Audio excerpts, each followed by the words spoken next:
كذلك لنثبت به فؤادك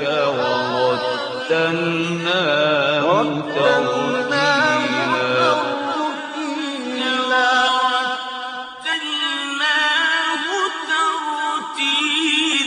أيها الإخوة والأخوات، نستمع الآن إلى تلاوة الجزء العاشر من القرآن الكريم ضمن المصحف الكامل بصوت القارئ الشيخ سعد الغامدي. أعوذ بالله من الشيطان الرجيم. واعلموا أنما غنمتم من شيء فأن لله خمسه وللرسول ولذي القربى واليتامى والمساكين وابن السبيل إن كنتم آمنتم بالله وما أنزلنا على عبدنا يوم الفرقان يوم التقى الجمعان والله على كل شيء قدير. إذ أنتم بالعدوة الدنيا وهم بالعدوة القصوى والركب أسفل منكم ولو تواعدتم لاختلفتم في الميعاد ولكن ليقضي الله أمرا كان مفعولا ليهلك من هلك عن بينة ويحيى من حي عن بينة وإن الله لسميع عليم. إذ يريكهم الله في منامك قليلا ولو أراكهم كثيرا لفشلتم ولتنازعتم في الأمر ولكن الله سلم إنه عليم بذات الصدور. وإذ يريكموهم إذ التقيتم في أعينكم قليلا ويقللكم في أعينهم ليقضي الله أمرا كان مفعولا وإلى الله ترجع الأمور. يا أيها الذين آمنوا إذا لقيتم فئة فاثبتوا واذكروا الله كثيرا لعلكم تفلحون. وأطيعوا الله ورسوله ولا تنازعوا فتفشلوا وتذهب ريحكم واصبروا إن الله مع الصابرين. ولا تكونوا كالذين خرجوا من ديارهم بطرا ورئاء الناس ويصدون عن سبيل الله والله بما يعملون محيط. وإذ زين لهم الشيطان أعمالهم وقال لا غالب لكم اليوم من الناس وإني جار لكم فلما تراءت الفئتان نكص على عقبيه وقال إني بريء منكم إني أرى ما لا ترون إني أخاف الله والله شديد العقاب. إذ يقول المنافقون والذين في قلوبهم مرض غر هؤلاء دينهم ومن يتوكل على الله فإن الله عزيز حكيم. ولو ترى إذ يتوفى الذين كفروا الملائكة يضربون وجوههم وأدبارهم وذوقوا عذاب الحريق ذلك بما قدمت أيديكم وأن الله ليس بظلام للعبيد. كدأب آل فرعون والذين من قبلهم كفروا بآيات الله فأخذهم الله بذنوبهم إن الله قوي شديد العقاب. ذلك بأن الله لم يك مغيرا نعمة أنعمها على قوم حتى يغيروا ما بأنفسهم وأن الله سميع عليم كدأب آل فرعون والذين من قبلهم كذبوا بآيات ربهم فأهلكناهم بذنوبهم وأغرقنا آل فرعون وكل كانوا ظالمين إن شر الدواب عند الله الذين كفروا فهم لا يؤمنون الذين عاهدت منهم ثم ينقضون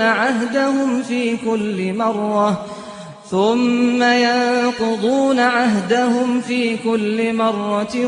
وهم لا يتقون فإما تثقفنهم في الحرب فشرد بهم من خلفهم لعلهم يذكرون وإما تخافن من قوم خيانة فانبذ إليهم على سواء إن الله لا يحب الخائنين ولا يحسبن الذين كفروا سبقوا إنهم لا يعجزون وأعدوا لهم ما استطعتم من قوة ومن رباط الخيل ترهبون به عدو الله وعدوكم وآخرين من دونهم لا تعلمونهم الله يعلمهم وما تنفقوا من شيء في سبيل الله يوفى إليكم وأنتم لا تظلمون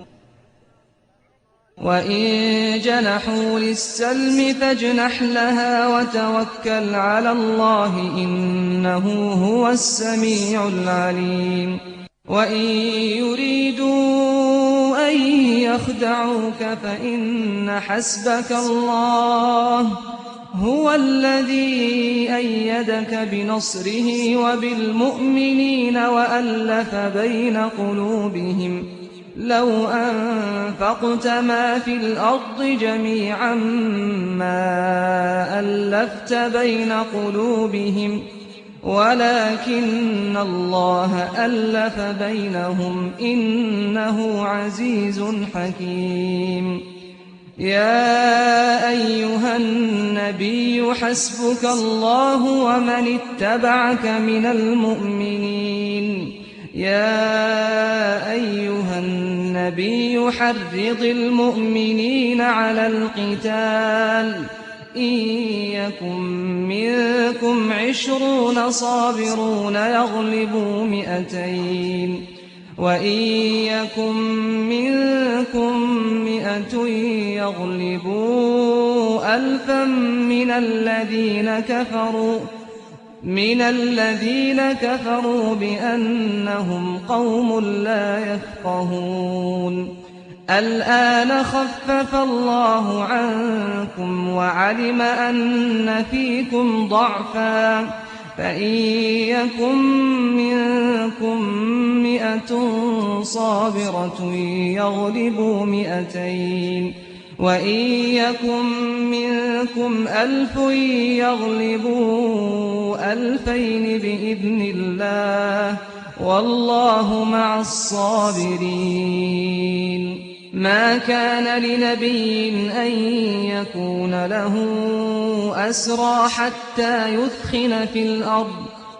تريدون عرض الدنيا والله يريد الآخرة والله عزيز حكيم لولا كتاب من الله سبق لمسكم فيما أخذتم عذاب عظيم فكلوا مما غنمتم حلالا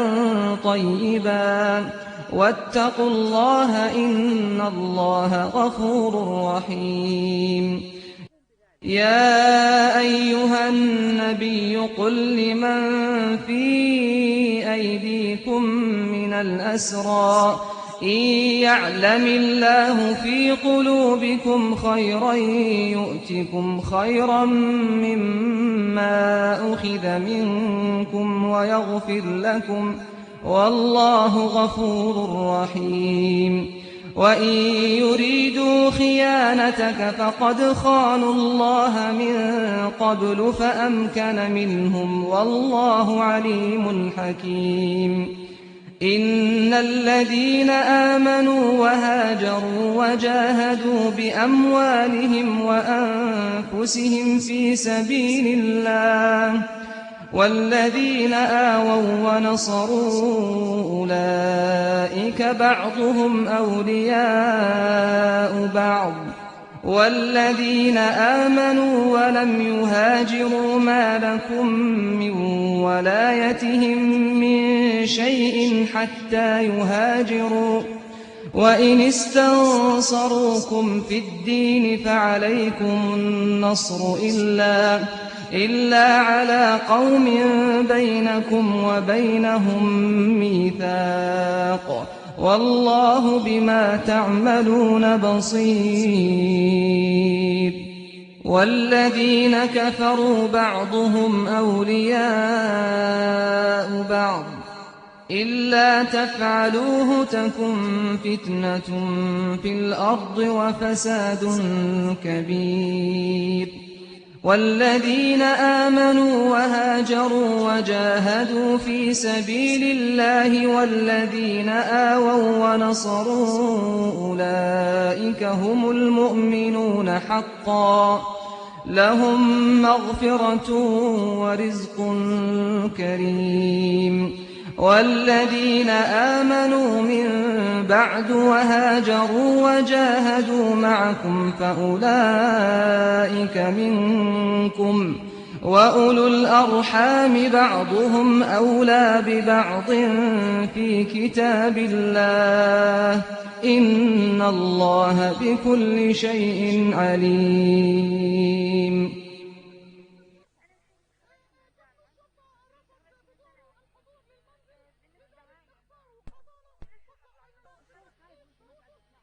براءة من الله ورسوله إلى الذين عاهدتم من المشركين فسيحوا في الأرض 4 أشهر واعلموا أنكم غير معجز الله وأن الله مخزي الكافرين وأذان من الله ورسوله إلى الناس يوم الحج الأكبر أن الله بريء من المشركين ورسوله فإن تبتم فهو خير لكم وإن توليتم فاعلموا أنكم غير معجز الله وبشر الذين كفروا بعذاب أليم إلا الذين عاهدتم من المشركين ثم لم ينقصوكم شيئا ولم يظاهروا عليكم أحدا فأتموا إليهم عهدهم إلى مدتهم إن الله يحب المتقين فإذا انسلخ الأشهر الحرم فاقتلوا المشركين حيث وجدتموهم وخذوهم واحصروهم واقعدوا لهم كل مرصد فإن تابوا وأقاموا الصلاة وآتوا الزكاة فخلوا سبيلهم إن الله غفور رحيم وإن أحد من المشركين استجارك فأجره حتى يسمع كلام الله ثم أبلغه مأمنه ذلك بأنهم قوم لا يعلمون كيف يكون للمشركين عهد عند الله وعند رسوله إلا الذين عاهدتم عند المسجد الحرام فما استقاموا لكم فاستقيموا لهم إن الله يحب المتقين كيف وإن يظهروا عليكم لا يرقبوا فيكم إلا ولا ذمة يرضونكم بأفواههم وتأبى قلوبهم وأكثرهم فاسقون اشتروا بآيات الله ثمنا قليلا فصدوا عن سبيله إنهم ساء ما كانوا يعملون لا يرقبون في مؤمن إلا ولا ذمة وأولئك هم المعتدون فإن تابوا وأقاموا الصلاة وآتوا الزكاة فإخوانكم في الدين ونفصل الآيات لقوم يعلمون وإن نكثوا أيمانهم من بعد عهدهم وطعنوا في دينكم فقاتلوا أئمة الكفر إنهم لا أيمان لهم لعلهم ينتهون ألا تقاتلون قوما نكثوا أيمانهم وهموا بإخراج الرسول وهم بدؤوكم أول مرة أتخشونهم فالله أحق أن تخشوه إن كنتم مؤمنين قاتلوهم يعذبهم الله بأيديكم ويخزهم وينصركم عليهم ويشف صدور قوم مؤمنين ويذهب غيظ قلوبهم ويتوب الله على من يشاء والله عليم حكيم أم حسبتم أن تتركوا ولما يعلم الله الذين جاهدوا منكم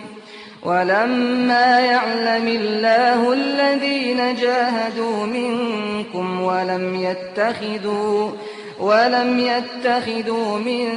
دون الله ولا رسوله ولا المؤمنين وليجة والله خبير بما تعملون ما كان للمشركين أن يعمروا مساجد الله شاهدين على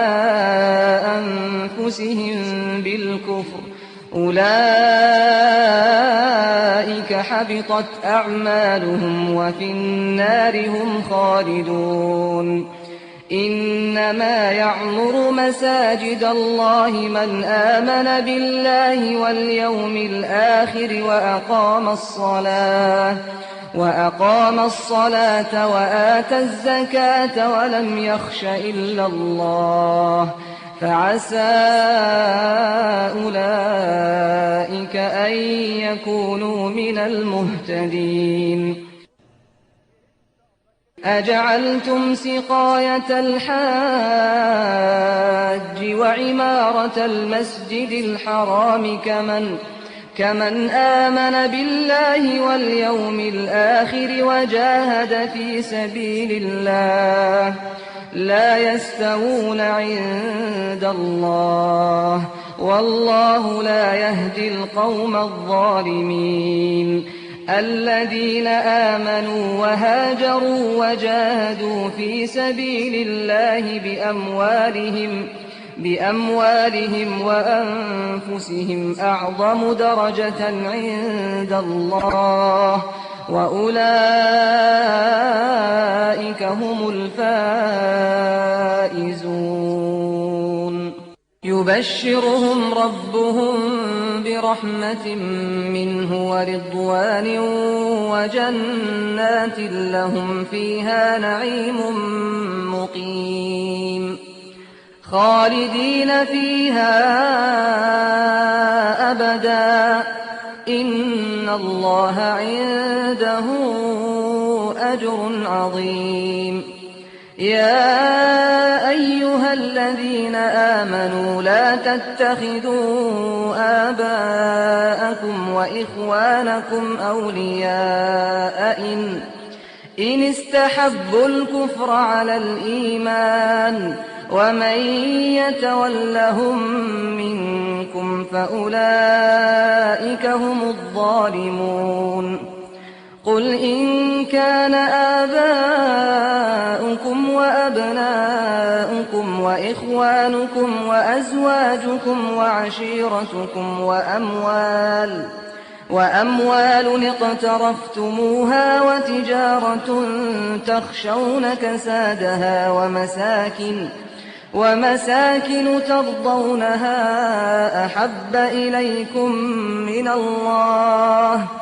أحب إليكم من الله ورسوله وجهاد في سبيله فتربصوا حتى يأتي الله بأمره والله لا يهدي القوم الفاسقين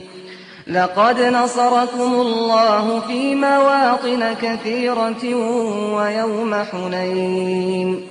ويوم حنين إذ أعجبتكم كثرتكم فلم تغن عنكم شيئا وضاقت عليكم الأرض بما رحبت ثم وليتم مدبرين ثم أنزل الله سكينته على رسوله وعلى المؤمنين وأنزل جنودا لم تروها وعذب الذين كفروا وذلك جزاء الكافرين ثم يتوب الله من بعد ذلك على من يشاء والله غفور رحيم يا أيها الذين آمنوا إنما المشركون نجس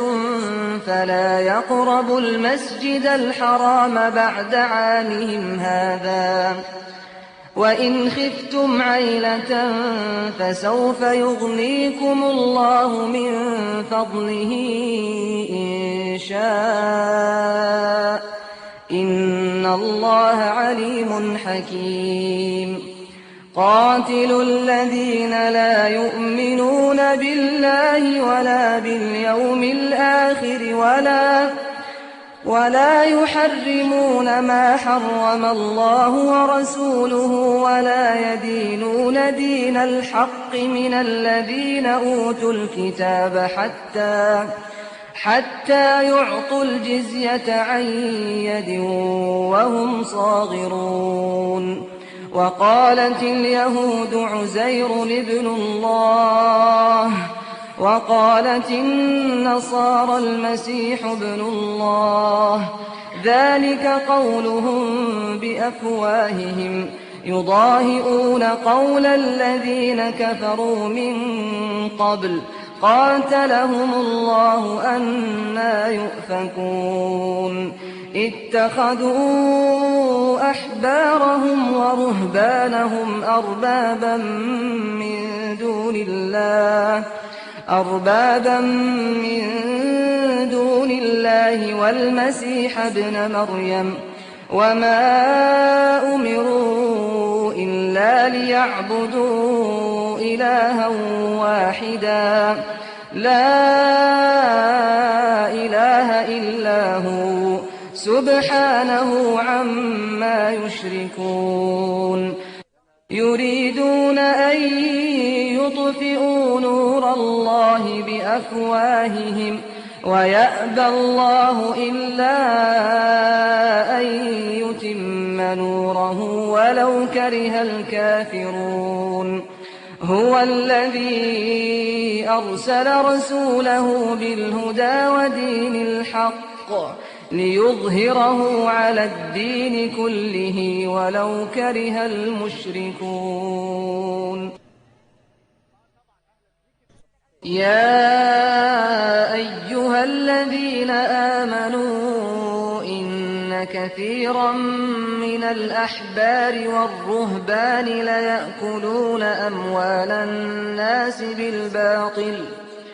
ليأكلون أموال الناس بالباطل ويصدون عن سبيل الله والذين يكنزون الذهب والفضة ولا ينفقونها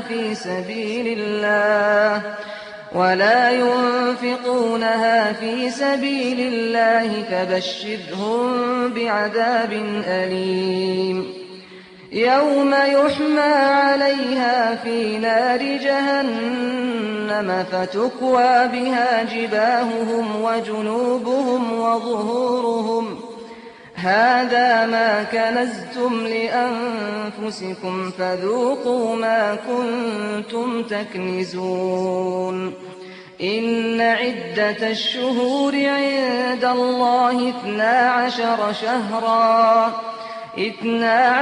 شهرا في كتاب الله يوم خلق السماوات والأرض منها 4 حرم ذلك الدين القيم فلا تظلموا فيهن أنفسكم وقاتلوا المشركين كافة كما يقاتلونكم كافة واعلموا أن الله مع المتقين إنما النسيء زيادة في الكفر يضل به الذين كفروا يحلونه عاما ويحرمونه عاما ليواطئوا عدة ما حرم الله فيحلوا ما حرم الله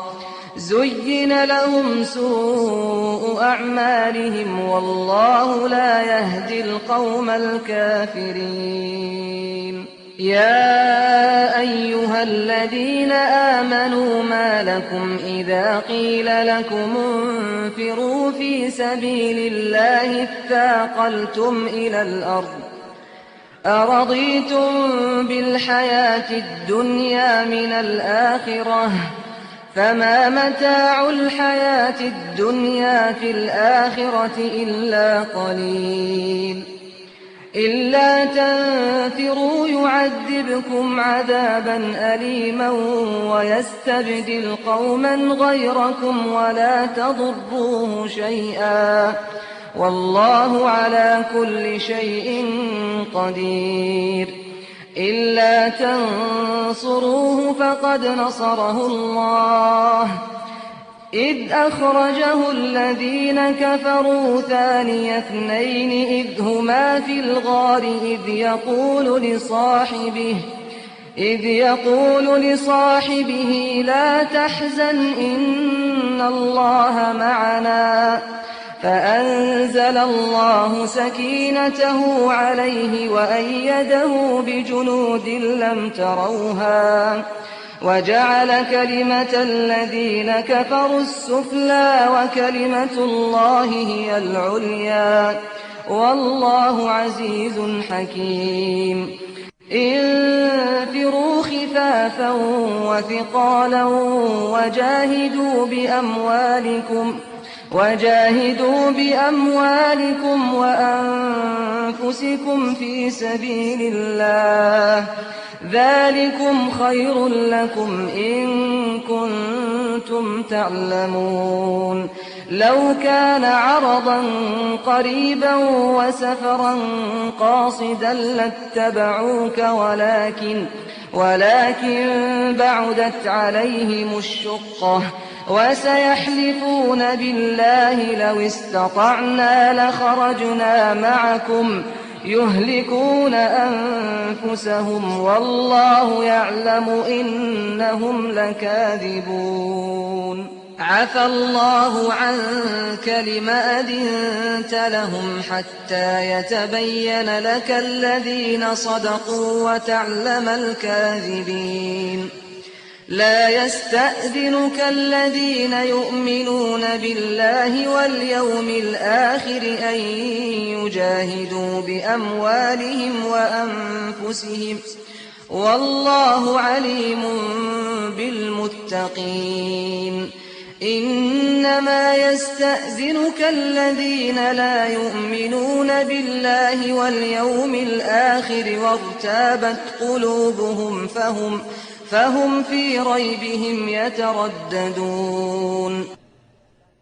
ولو أرادوا الخروج لأعدوا له عدة ولكن كره الله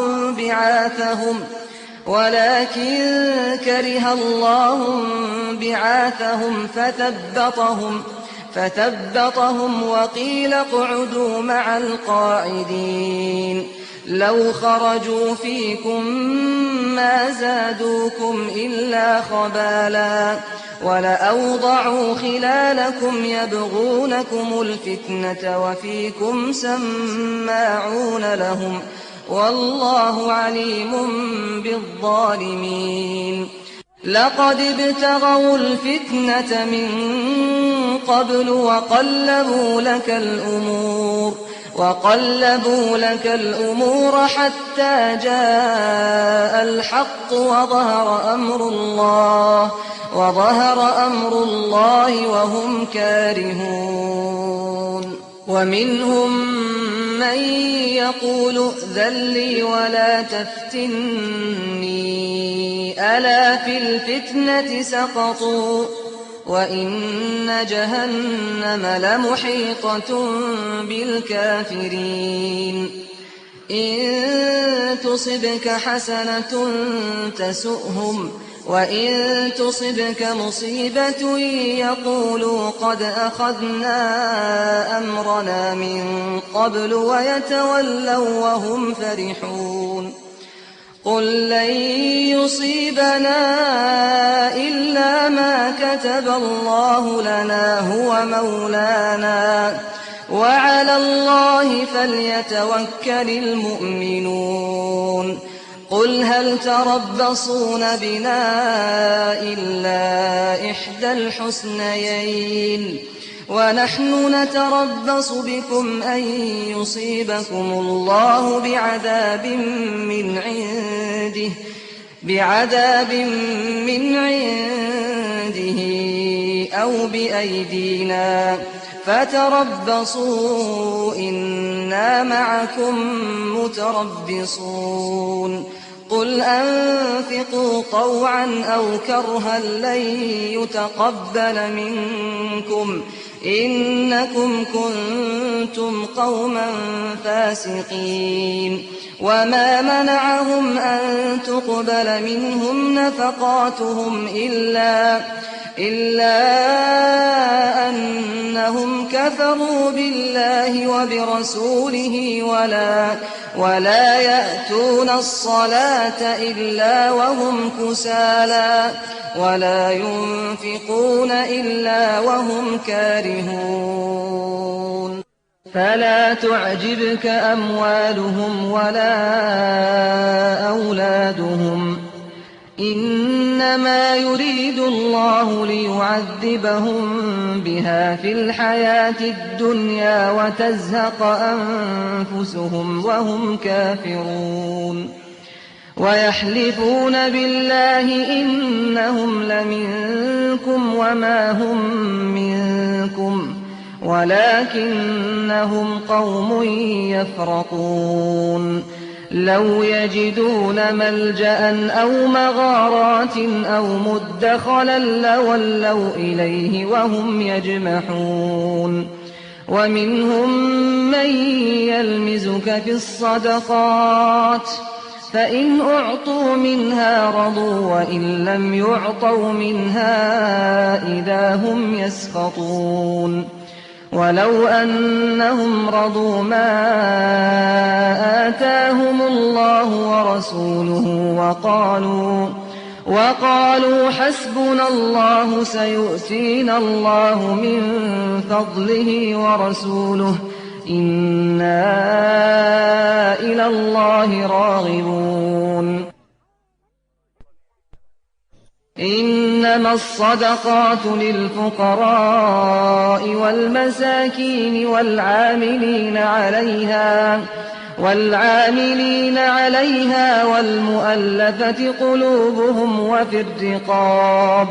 وفي الرقاب والغارمين وفي سبيل الله وابن السبيل فريضة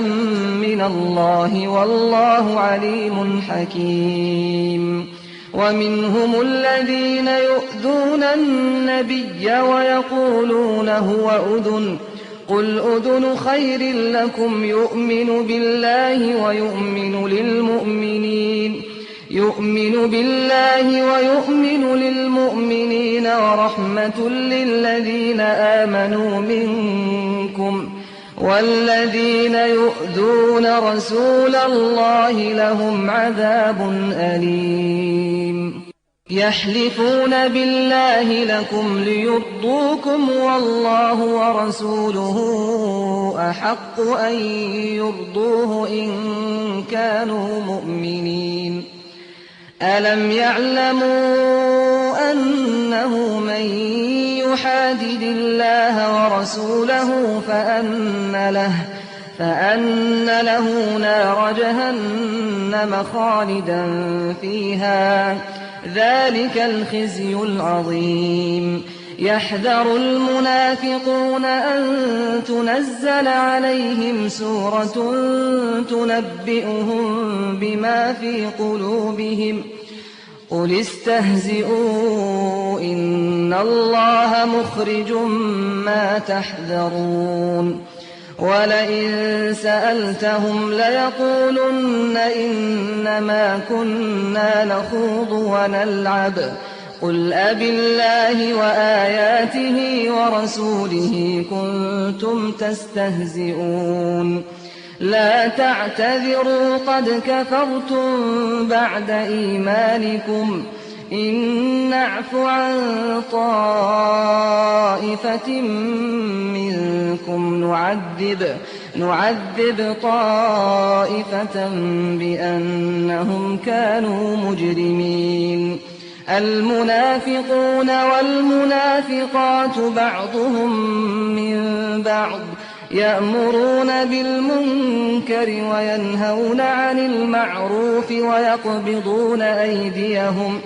نسوا الله فنسيهم إن المنافقين هم الفاسقون. وعد الله المنافقين والمنافقات والكفار نار جهنم خالدين فيها هي حسبهم ولعنهم الله ولهم عذاب مقيم. كالذين من قبلكم كانوا أشد منكم قوة وأكثر أموالا وأولادا فاستمتعوا بخلاقهم فاستمتعتم بخلاقكم كما استمتع الذين من قبلكم بخلاقهم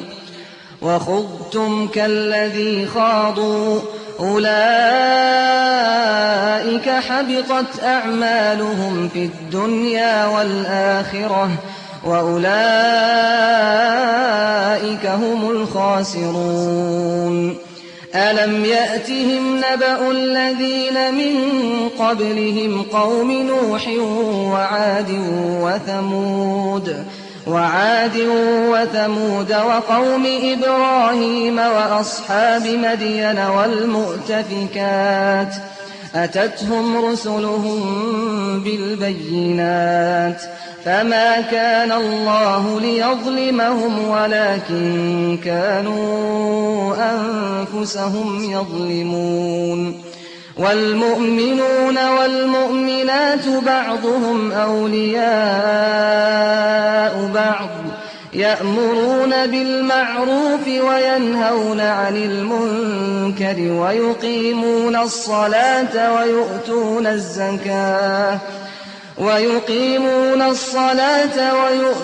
الزكاة ويطيعون الله ورسوله أولئك سيرحمهم الله إن الله عزيز حكيم وعد الله المؤمنين والمؤمنات جنات تجري من تحتها الأنهار خالدين فيها